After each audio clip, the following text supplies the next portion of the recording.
On Reality Check, we break down the news that's being touted as a major win for India. A UK court has given the nod to extraditing billionaire loan defaulter Vijay Mallya for defrauding our banks of 9,000 crore rupees. Vijay Mallya had claimed that it was a political case and that it was becoming a media circus. But not paying heed to that, Judge Emma Arbuthnot, who heard the case for about a year, upheld that he had indeed defrauded the banks and said, "I find that allegations set out in request are extradition offences." In light of the decisions outlined above, so this means that round one of the extradition fight is a win for India. Now, the Home Secretary, like their Home Minister, has to take a call. Vijay Mallya has a few days, 14 days to be precise, to appeal to the government, and then he also has the higher court and also the European Union, but it doesn't look good for him. This is the second extradition case that India has won in just the last week. Remember, last Monday, India and the same CBI team, led by the same CBI officer, Sai Manohar, brought back Christian Michel, which is why Union Minister Arun Jaitley promptly tweeted to say, "It's a great day for India. No one who cheats India will go scot-free. The judgment of UK's court is welcome. An offender benefited during the UPA. The NDA brings him to book." You can see the political nature of this particular tweet. So why is it a big deal? Well, simply because we haven't had much luck to date with UK courts. Let's look at the history over here. There's been till date only one extradition from the UK, and that too in a very low profile case last year. Here are the ones that actually got away. You have the case of Raymond Bali. He was wanted. Then you have Tiger Hanif, Dawood Aid, and also wanted in a major case in the 1993 Gujarat bombing case. Then you have Nadeem Saifi, who's been wanted in the Gulshan Kumar murder case of 1997. There's the case of Ravi Shankaran. He's been wanted by the CBI again in the Navy War Room leak case. And then you have Lalit Modi, another high-profile person. He's been accused of financial irregularities as well. So even though Vijay Mallya is not coming back anytime soon because of the large number of appeal options that he has, it is a shift in India's perception abroad and how our judicial system, our courts are seen. Now, we'll take you through all the key bits in the judgment with our excellent panel here today. But first, let's just hear what Vijay Mallya said once the verdict was out. You heard the judge. My legal team will consider various options and then I will decide going forward, and I shall certainly keep you informed. But knowing you, I'm sure you will be also following the court process very closely. There's nothing to be shocked about. I think we've been talking virtually all morning. I said to you it could go either way, but there is a further lengthy process ahead. Okay, let's just start with our two guests. They're both lawyers. We have Harpreet Gyani joining us from London. He's a lawyer who is familiar with a lot of the cases that India is fighting in the UK. And we have Ujjwal Nikam, who's been a public prosecutor, special prosecutor in many of those cases like Ajmal Kasab's case, also in Abu Salem's case. That's the last very high-profile extradition that we saw over here. Harpreet Gyani, if I can start with you, I just want to take everyone, all our viewers, through some of those key parts of the judgment and see what it says. Now, one of the biggest problems in this entire case, which we've talked about previously as well, has been about the prison system. In the past as well, when we looked at Bookie Sanjeev Chawla's case, when that was turned down by a UK court, they cited human rights conditions. But let's see what the court said today about prisons. The court says, "I find that the assurances are clear. The prison Arthur Road in Mumbai has been identified. The cell barrack number 12 has been specified. The government of India will know that if the assurances are broken, they will be very publicly broken. I have no reason at all to think that the government of India would want to breach that trust." Harpreet Gyani, is this a complete shift from the previous stance that courts like European courts have held about India, whether we also look at the Purulia arms drop case or other cases? It isn't really a complete shift because this judge, this magistrate, hasn't passed a judgment. She wasn't in a position to pass judgment on the entire prison system or the judicial system in India. She was asked to make a judgment call on the assurances given by India, the videos, and all of the other statements that the Indian authorities had made. So she's satisfied that in this case, this gentleman will be provided amenities which are acceptable.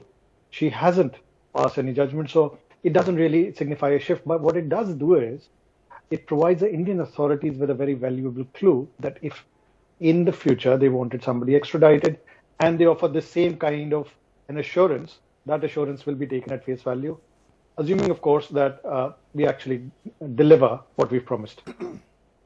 Okay, so you're saying that Ujjwal Nikam, Harpreet Gyani says it isn't really a huge shift. How do you perceive this image of the jails being seen abroad? Because we saw the CBI very dramatically film those visuals of Arthur Road jail, and that has been cited by many other people as well, that look, this is not what Indian jails look like, but it seems to be a validation for India in the UK.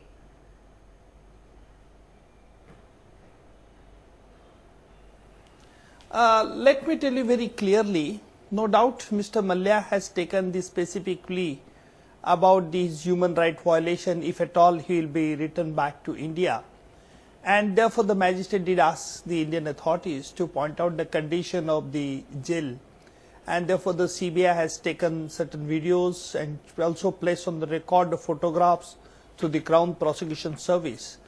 And prima facie now it appears that the learned magistrate was fully satisfied with the assurance given by the Indian authorities, because in foreign country the human rights are being utmost respected, and here also in India also we have the great human activists also, and therefore taking into consideration all these assurance given by the Indian authorities, the magistrate has accepted prima facie, and therefore that ground was turned down by the NIT magistrate.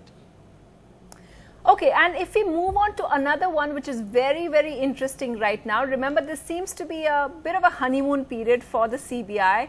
First the Christian Michel good news, and now look at what the court said, what the UK court said about the CBI. So let's look at that portion of the judgment. The court says, any suggestion that CBI courts are too pliable, this is of course in response to the defense argument, Vijay Mallya's lawyers arguing that the CBI is politically motivated. The UK court says, any suggestion that CBI courts are too pliable when it comes to CBI cases is not borne out by reliable evidence. I do not accept that the courts in India are there to do what the politicians tell them to do. Vineet Goenka of the BJP, I wanted to ask you, this must come as a huge, for the government, this is great to hear. Validation at a time when Supreme Court is hearing the CBI fight between two officers. For the UK court to say this, it must be really good news. So this is two different cases altogether. Are you asking what me? Supreme Court is hearing is a brief between two seniors, and so that probably is a different case. And here there is a clear victory of the prosecution, the clear victory of CBI. They are liaising with Interpol, and I think that is a confidence building across the globe about Indian government. And I would like to congratulate Narendra Modi ji for this, and also the team CBI who actually did a relentless follow-up in UK. And the second extradition is seen in the near future.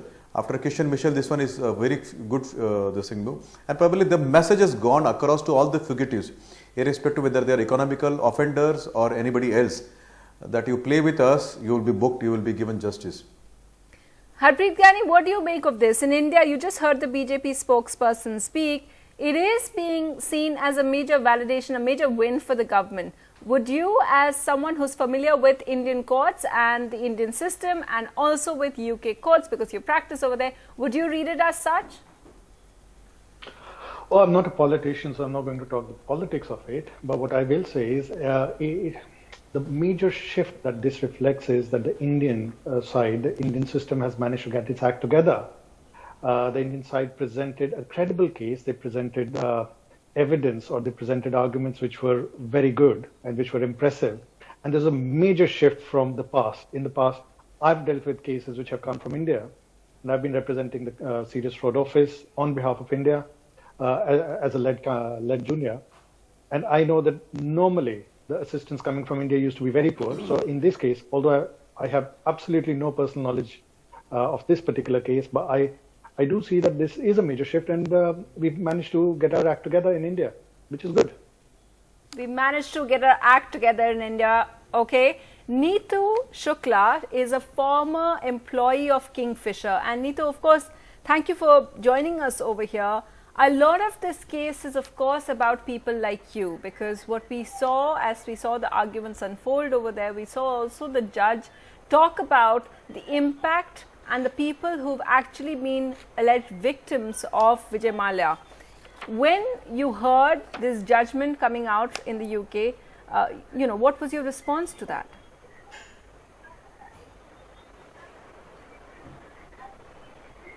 I was very happy, because even though I know that this judgment wouldn't have any imminent impact, it's just the first step in a long, lengthy series of what's going to come. It sets the tone for what we can expect in the future. And it's commendable how UK passed a judgment so quickly. I hope that when he comes back to India, he meets the fate that should ideally await him. I hope we don't just take the principal amount or the principal interest and all the finances due from him and leave him. Because when the case started, it was a simple case of non-repayment of loans. But as the case progressed, we've understood the criminality that went behind this entire process. So what I'm hoping for is he gets punished for his criminality the way he's meant to, by going to jail for the crimes that he's committed, which would be what any ordinary citizen in this country would face. The second thing that I'm hoping would come out of this is the human aspect of it.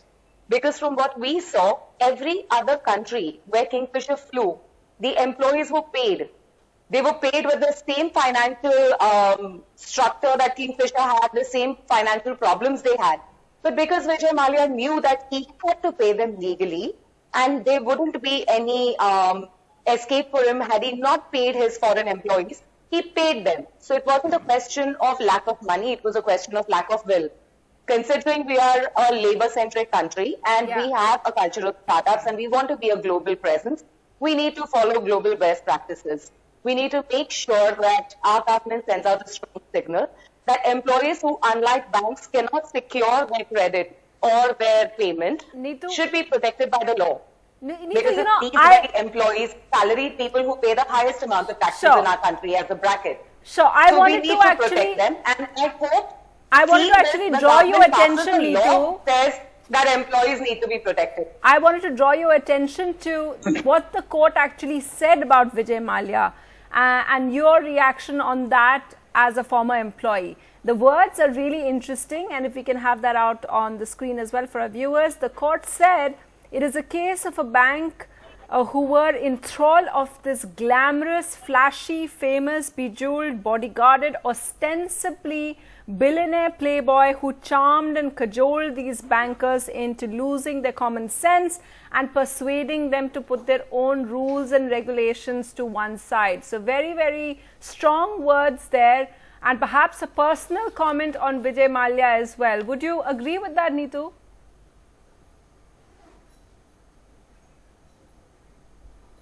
So that's exactly what I've been saying since the start. Why is our government only concentrating on the money that he owes the banks? Because even according to me, the banks were in cahoots with Mallya. Not only for his flashy, flamboyant personality, but also the fact that they gave him loans on extremely flimsy collaterals. The most ridiculous one being giving him loans on the brand value or the brand name of Kingfisher Airlines, knowing fully well that you would only encash your collateral at a time when the company was not doing well, which means the brand value would be eroded at that point of time. Yes. How can 4,500 crores worth of loan be given only on an intangible asset? So the banks were in cahoots, which I agree with the UK courts. It's something that I've been saying all along. Okay. And that's the reason I feel the banks should come last in the line of recovery.